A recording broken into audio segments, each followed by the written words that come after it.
Welcome back to the Silver and Black Radio Podcast, your go-to source for everything on the Las Vegas Raiders. Whether you're a diehard motherfucker like me, or just getting to know Raider Nation, our passionate hosts are here to bring you all the excitement on Raiders football. I'm Shit Show Joe, and welcome to the Silver and Black Radio Podcast. Let's go, Raiders! If not, fuck your team. And welcome back to the Silver and Black Radio Podcast. I'm your host, Raider Will, and I am here with my misfit crew. I got my boy representing TBH Sacktown, Steven Chavez. What's up, my brother? Not much, man. Just chilling, representing the Raider Oath, and ready to talk to Leo. Yes, sir. Yo, now representing TBH Military Chapter, it is baby Derek Carr. I got James Bingo. What's up, my brother? Let's go. It's been a minute since I got on this page. Yeah, life's been busy, but I'm excited to be here. We're gonna talk to a NFL legend that needs no introduction, but Mr. Will's gonna give him it anyway. So I'm gonna go ahead and I'm gonna hand the mic to Will. Let him go ahead and take care of that. Boom. Yo, coming from the big TX, baby. You're talking a guy that Legatron had to imitate just to get there, baby. We got our boy, Leo Araguz. Well, how are you today, my brother? Hey, doing well, brother. How's everybody over there? We're doing great. And it's like our brother James said, man, you have the record for most punts in a game. You have the record for most punted yards in a game. And I'll be like, it's really unique. Leo, welcome to the show. Thank you for, coming on and talking about your career and how resilient it was, how it started, how it was being a Raider, and how it is to still be a Raider. Yes, sir. It's always been a pleasure. I'll tell you what, man, it's always been an honor to be part of the Silver and Black. Ever since I came into the team, I always thought it was a blessing in disguise. And now that I'm away from it, I feel the fact that when they say once a Raider, always a Raider, here we are 30 years later, and we're still a big old family holding it all together with a Silver and Black, baby, no matter where the hell we are, whether we're Oakland, LA, Vegas, don't matter, because we're global. So at the end of the day, man, being part of Silver and Black and being part of that family, it's always been an honor, brother. Yes, sir. So, Leo, let's start from the beginning, man. You grew up in Texas. Give us a little bit of the background on how you started punting. And I'd be like, I know not a lot of guys go out there and go like, hey, I want to punt. Yeah, I mean, it's definitely a unique little story, but, we go way back. I was born in the U.S., but raised in Mexico. So not until the age of 6, I came to the U.S., and the game that I used to love to play was soccer. So playing goalie, I was able to punt that ball. And so when football came around, they all were saying, hey, back in the day, soccer wasn't a sport in the U.S., so why don't you play football and kick the ball for us? And it became very natural for me. And, God blessed me in the sense that I was able to do it a little different and do it well enough to go out and get a scholarship and play, football for university, Stephen F. Austin, and got pretty much told that I would never play in the NFL by the Dallas Cowboys. Actually, that was my first ever NFL tryout. Was for the Dallas Cowboys, and I still remember his name. Steve Hoffman told me that I would never punt in the NFL, not to lose my day job. So because of that, it became a little fire in my butt, and so I chased a dream, just trying to prove one cat wrong. And the only one that would give me the opportunity was Al Davis. He took this little freaking Mexican to go out there and kick, and he said, "Show me what you got." And man, I took advantage of it, and I was able to play for the Raiders for 4.5 years, almost 5 years, and be a team captain and play for John Gruden. And like you said, I have a couple of NFL records that by default, thank God, I'm a punter. I love to punt, so you don't ever want to brag when your punter is one of the best players on the team. So for me to have a record uh, as a punter for John Gruden, it just kind of tells you back in the day we struggled a little bit. So hopefully all that has turned around, man, and we finally found something that we can be proud of, and hopefully we do well this year, man. So I'm looking forward to this year that we don't use our punter. We just paid our punter lots of money, so let's make sure that we don't use that guy. I'm proud to say I was at that game where you beat the record too. Okay.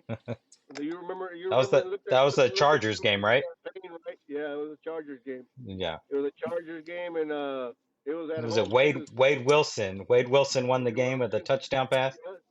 To James Jett. Yep. I tell you what, that was the hardest play for me to go out and do after 16 punts and kicking off. It was the hardest thing for me to go out there and hold for that extra point. And we ended up winning the game 7-6 with that last play, and it turned out to be great. Just the fact that I have that record with a win, kind of adds more to it. So something that I'd like to say personally, I have an NFL record that hopefully won't ever be broken, which I doubt it. If anybody has anywhere 16 punts, man, that's a freaking bad game. So hopefully I can stay for a long time. Oh.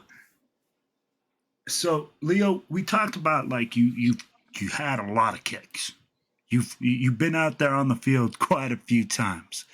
Tell me your most memorable punt. Like what moment was it like, hey man, was just a beauty, or it was just something that you felt really accomplished and really like, hey, like I'm doing it. Yeah, well, I mean, for me, the very first punt of my NFL career, I mean, my first active punt, being on an active roster. That's the day that Al Davis brought me in and he put me out there, and we were playing. It was December 6th, and we were playing against Kansas City Chiefs in Oakland, and it was a windy, cold, and rainy night. And for being a punter, you always look at those elements. And I was so nervous to go out there to do it. I was hoping that we would never have to punt because I was so nervous. But then I tell you what, when they put me out there to go ahead and punt my very first punt, I remember it being slow motion because I hadn't had any time to practice with the team yet. I came in like right at Friday. I think it was Friday night. I came in and we were playing, and I didn't really have a chance for anybody to see me punt. So for me to go out there and guys not even knowing who the heck was punting was definitely something for me that I needed to prove everybody. And then in my sense, I was proving to the world that I could do it. So my very first punt in the NFL is one of the best punts that I've ever had, and that was pretty much in the cold, rainy, windy day in Oakland against the Kansas City Chiefs. And I'll tell you what, that 1.7, 1.8 second punt that I punted, the process, it takes 1.8 seconds to punt. It felt like it was like 10 minutes for me. I slowed it down so much in my head that I had done it so many times in practice that when it happened, it was like literally the little slow-mo, like those things that you see in movies where it's like the military guy gets shot and everything gets dark and slow motion and you see everything coming in.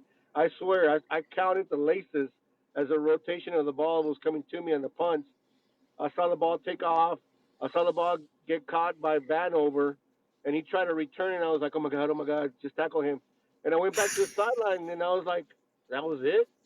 That's all this is? And ever since then, I was able to say, you know what, I want to do this again.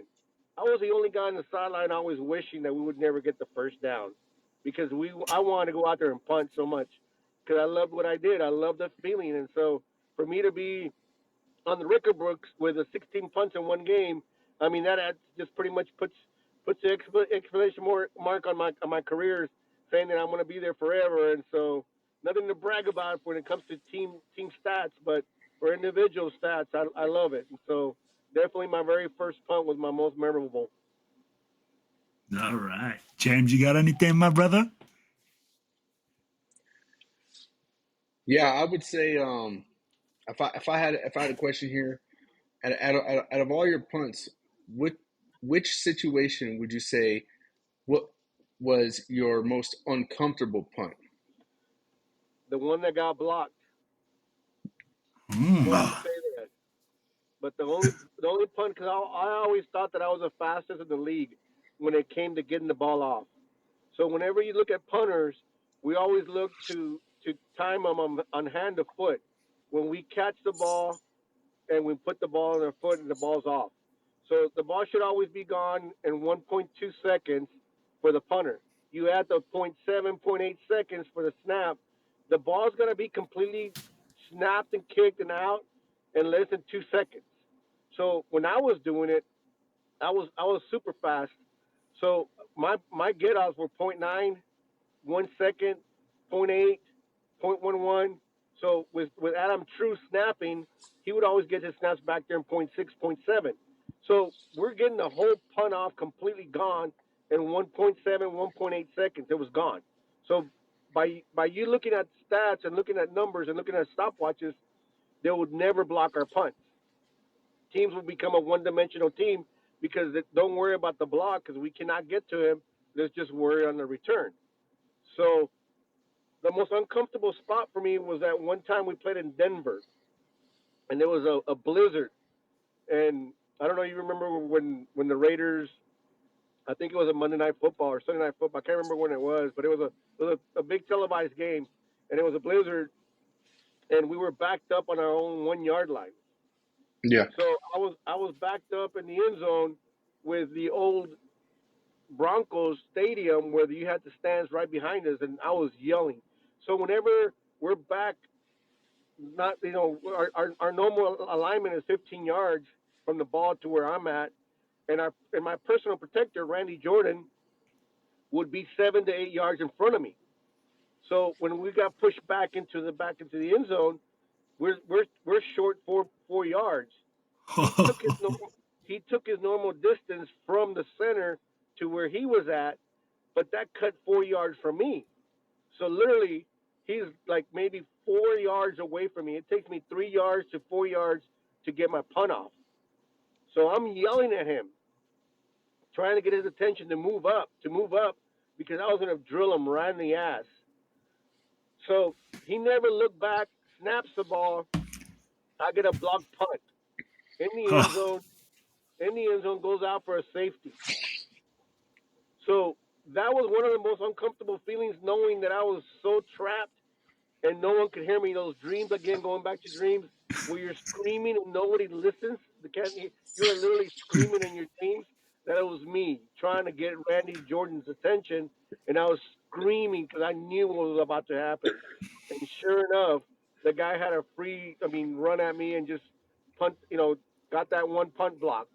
And so that was one of the most uncomfortable spots for me to be, where I was backed up. Jordan, I knew that I was going to kick him right in the butt. We were going to be the laughing stock of the freaking NFL for a while. But no, it just turned out to be a block punt, return for a safety, and it was just terrible. It just went downhill from there. We ended up losing the game. There was a big old snowball throwing contest where everybody was trying to hit it with snowballs. Lincoln Kennedy got hit in the eye with a battery. He rushed the stands, started beating some fans because, it was bad. It just turned out to be a bad game, with a block punt and all that. So, yeah, not a good feeling. Yeah, absolutely. I'll be like that. That just sounds like a rough game where the fans are throwing batteries. Yeah. I'll be like, you're pinned up in the back. People don't really realize that special teams is 1/3 of the game. Oh, And yeah. Putting out your where special teams is part of the game now. Obviously they're paying millions of dollars to kickers and punters now. Specialists are getting paid big time money just to return the ball. You got deep snappers just snapping the ball. So the money that is being put into these specialists, you're starting to realize, that's the fastest and easiest way to win a game or lose a game. Because in one play, the whole momentum could be changed around, and it always happens in special teams. Absolutely. You know what, Leo? I love that we have special teams guys on here sometimes because it shows how important, how vital all these guys are.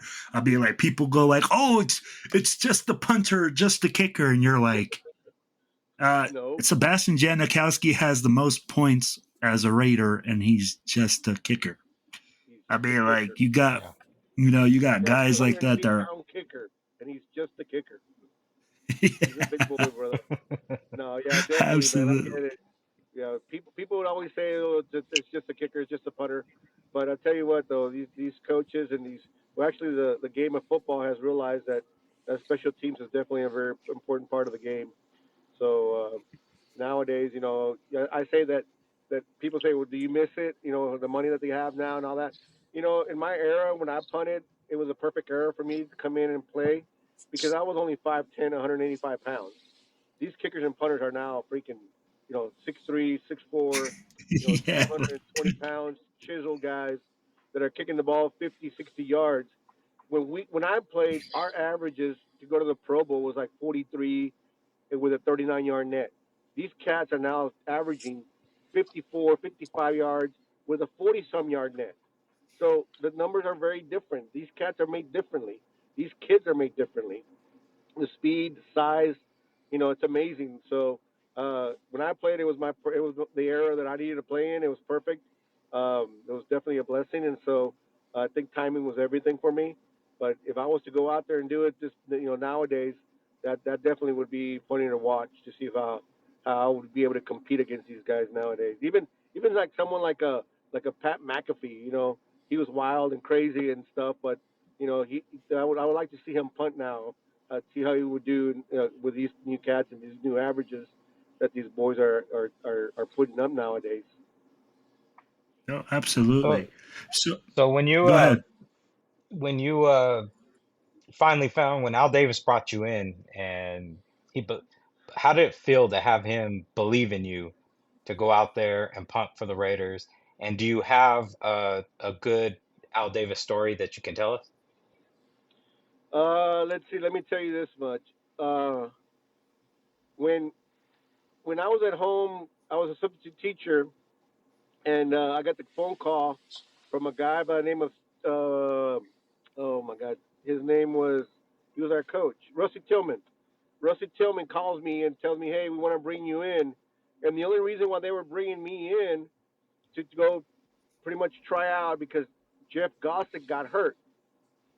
So they were going to fly in a guy by the name of Rich Camarillo, a guy by the name of Mike Saxon, myself, and two other younger guys. The only reason why they brought me in was because Mike Saxon was supposed to take over for Jeff Gossick. Jeff Gossick and Mike Saxon are good friends. So Jeff Gossick didn't want to lose his job to somebody that he didn't know. He had requested the team to call Mike Saxon to fly in. Well, Mike Saxon's agent was my agent. So my agent asked at the time, Bruce Allen, our general manager, he asked him for a favor to bring me in and just to take a look at me. So when I come in and try out, I had the best workout. So when we were done working out, they put us back into the lounge. When we're in there sitting and waiting for them to let us know what's going on, Al Davis walks in. So Al Davis walks in, sees us all sitting there, and he points at me and he says, "Son, you're one of the best punters we've seen in a long time, but you have no NFL experience." So I kind of looked at him. I'm like, "Well, how does that work? You know, you're telling me," and I was quiet. I just saw this man walk in. Oh my God, Al Davis.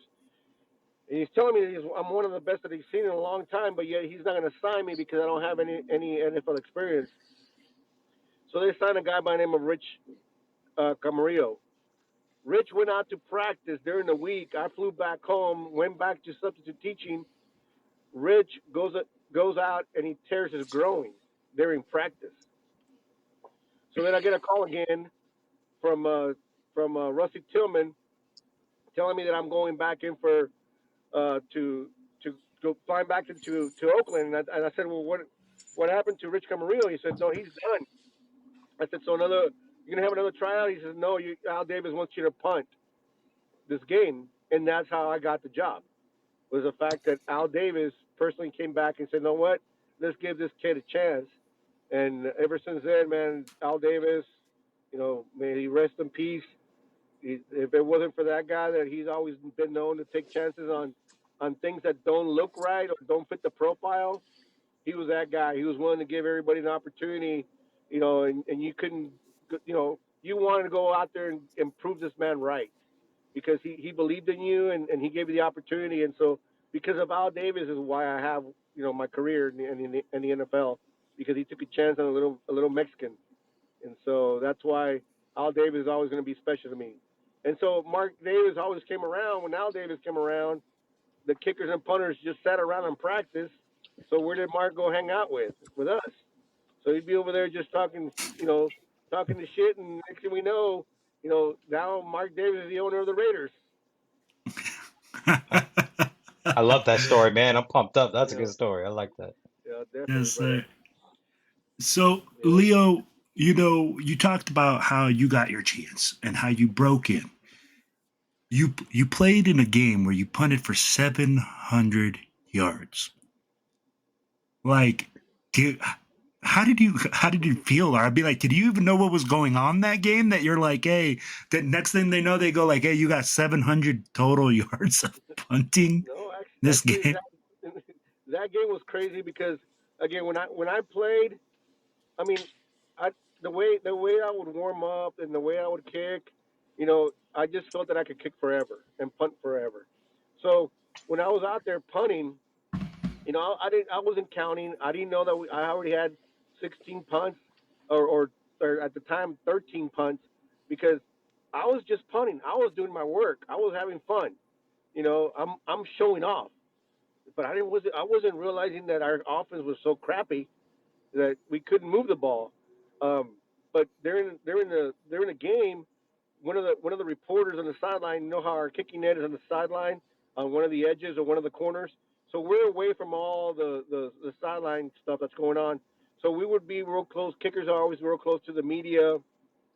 And one of the reporters walks by and tells me, "Hey, you know that you already tied an NFL record?"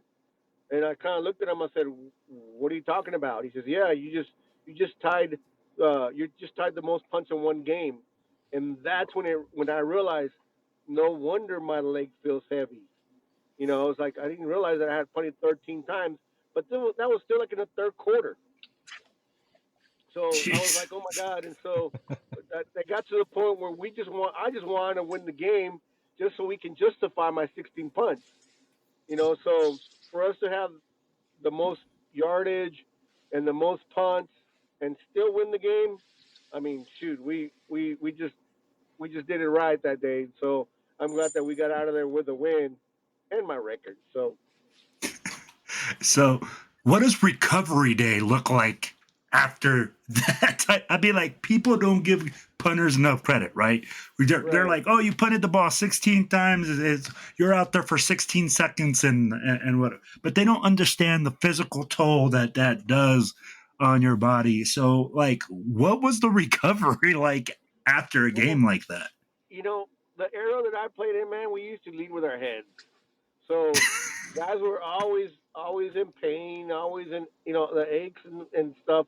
So we always had a little cocktail of little pills that we would take after the game for painkillers. So say I deserved a pill and I deserved a little beer. So I numbed out that after that day. I didn't feel anything, but it was funny because the very next week I tied another record, which is for 0 punts. We played Tampa and we didn't punt one time that game. So I went from 16 punts in one game to the very next week punting 0 times. Oh man. So, and when it comes down to punting, can you break down the art of punting when we're talking about how do you decide what type of hang time, the placement, Right. the distance? Like, I'd be like, it's really a form of art when you get out there. Yeah, I mean it definitely is. That's why they call it a specialist. Not everybody can do it. You have those 300 and some odd pound guys that can squat a world and they can't punt 5 yards. So they always wonder how in the hell we can do it. So That's it's me. definitely an art. So the when you're talking about yardage and distance and hang time and all that stuff, it's all about field position. So we worked on it so much that we put ourselves in a situation there in practice You want to practice it on your inside the 20s, try to get the ball located here. But now they've gone this Australian rules kick that they do, the end over end kicks, and they try to make the ball have backspin and all that. That kick came from a guy by the name of Darren Bennett, the first Australian rules football player that got the opportunity to make it in the NFL for the San Diego Chargers, and because of Darren Bennett, now all of a sudden all these Australian rules punters want to come over here and play for the U.S. And that was one of their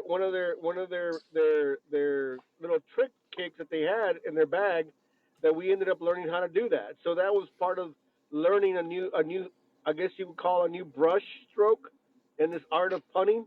So does everybody have that kick? No, but you have your own way of knowing. Hey, I got to put this ball inside the 10, on the right hash, because we have, like, say back when I was playing, we had like a Deion Sanders returning the ball for the Cowboys.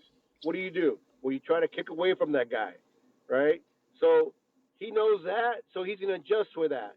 So it's all about a chess game, but you as a punter, you want to get the best ball out there and get the hang time as high as you can, so you can give your guys the chance to get down there and cover.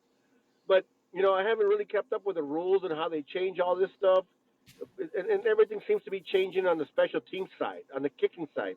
The kickoff got changed, the way they Yep. line up, the way they go down and cover.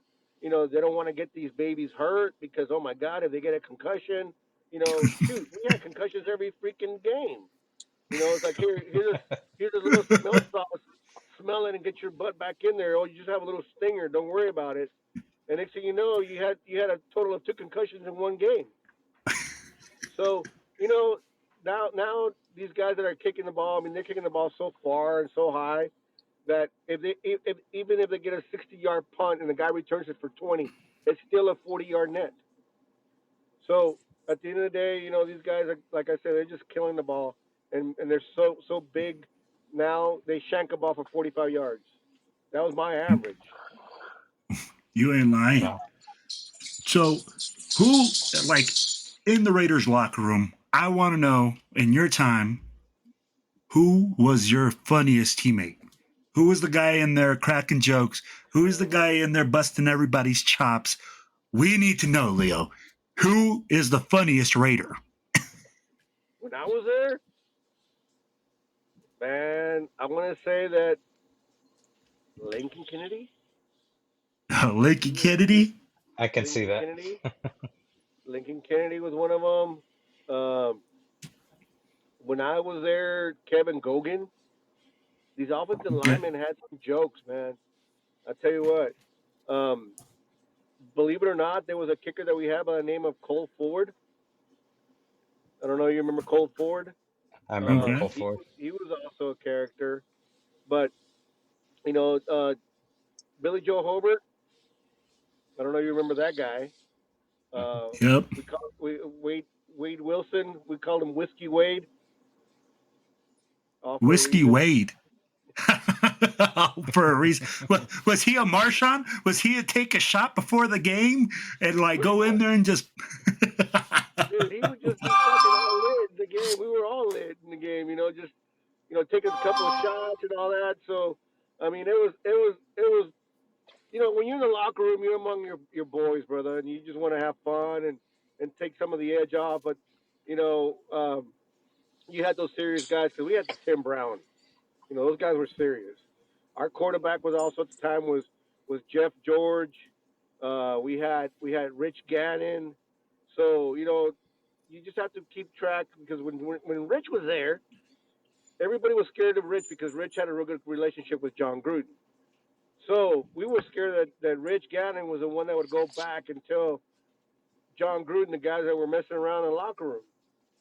So we kind of kept it light. But, we always kind of try to get by and do a little couple. You knew who to mess with and who not to mess with.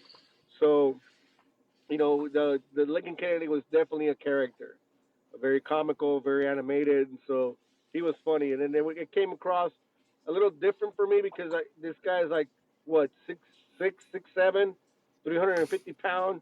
and he's joking around. He's light on his feet, and he's like, "Wait a minute, that doesn't make sense. That body shouldn't be doing that, you know."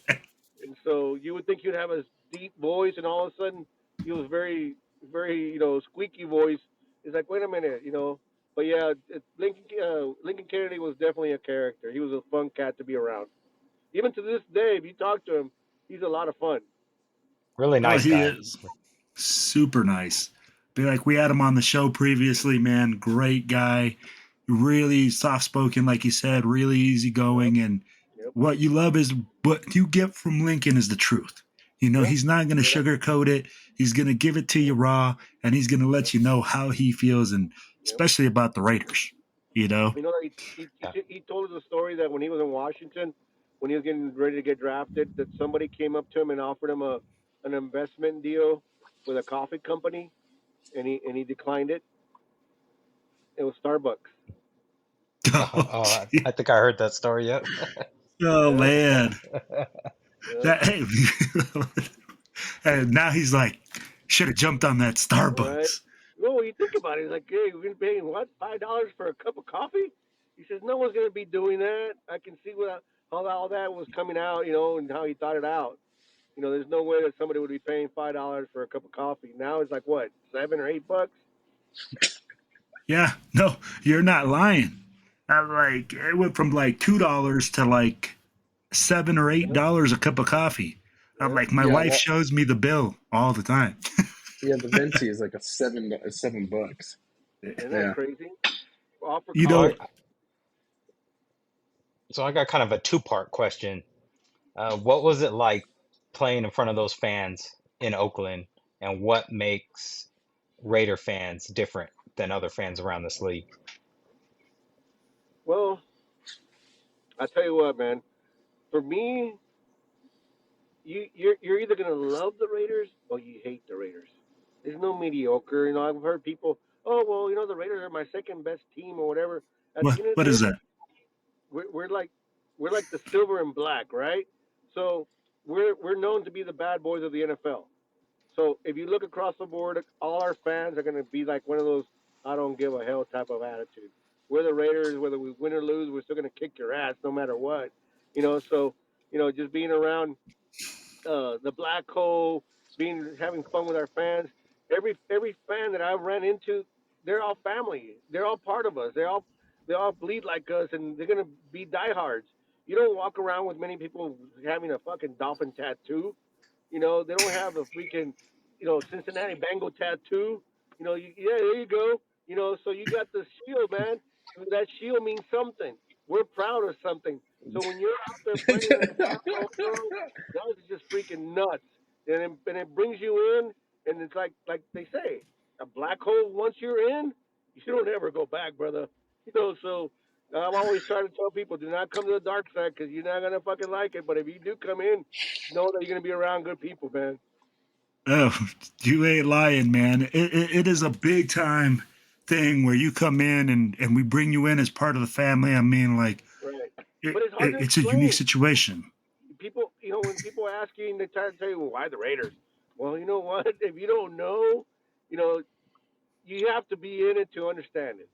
You got to experience it at least once, man. I tell you what, I don't know now being in Vegas if the history's still the same like the way it was in Oakland. The whole black hole deal. For when I played there, that was freaking Oaktown, brother. It was big time when it came to being a Raider. Now that we're in Vegas, you got people from all over the place. But that history when we were there in Oakland, it was like it was awesome, brother. I'll tell you, I miss it because the tradition, the history that we have, and our fans are loyal no matter what we do. We don't ever say that we're going to Super Bowl every year like the damn Cowboys. You know, we just know that we're going to go out there and beat everybody's ass, whether we win or lose. They know they played the Raiders. Even Yes, the sir. fans in the sidelines get their ass beat when they're wearing the wrong freaking jersey. So yeah, once a Raider, I was a Raider, brother. You know, I Absolutely. absolutely love that. I love that, man. Leo, you hit it right on the head, man.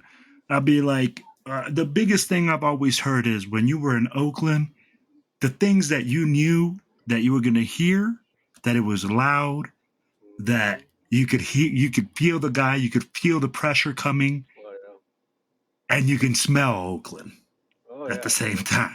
Yeah. There was plenty of smells.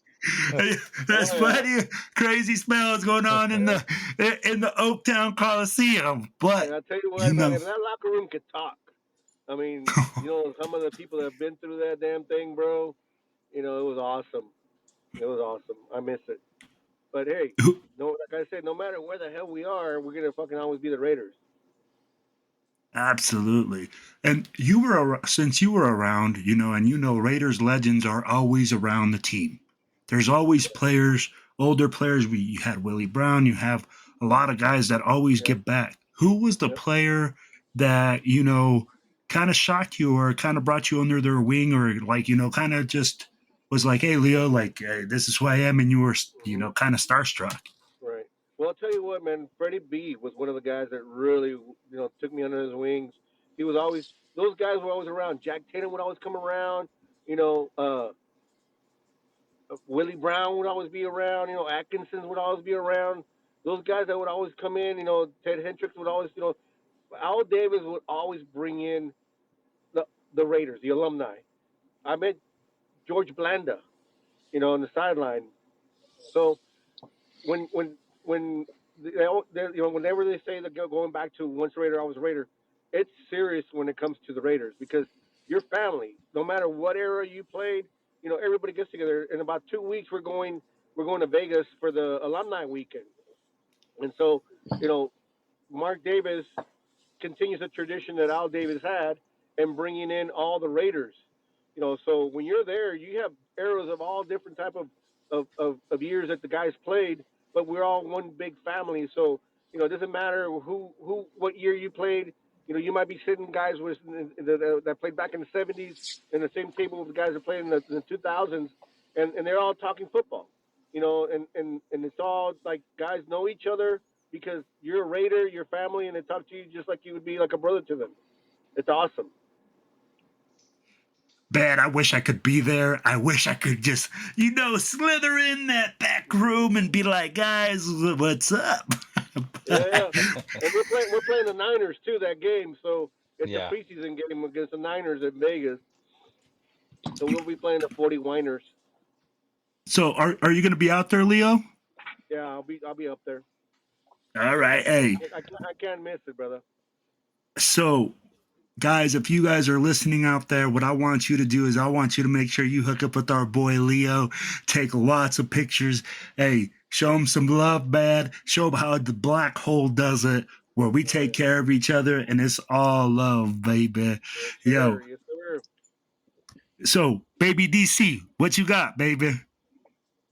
You got anything before we go out?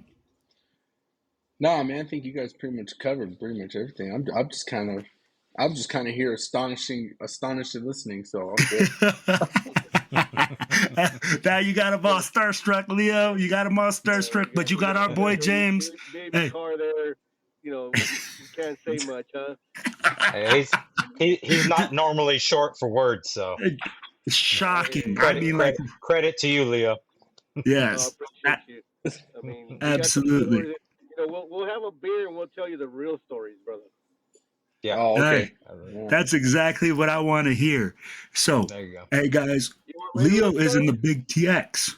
So if you guys are a TBH chapter down there in Texas, hit us up.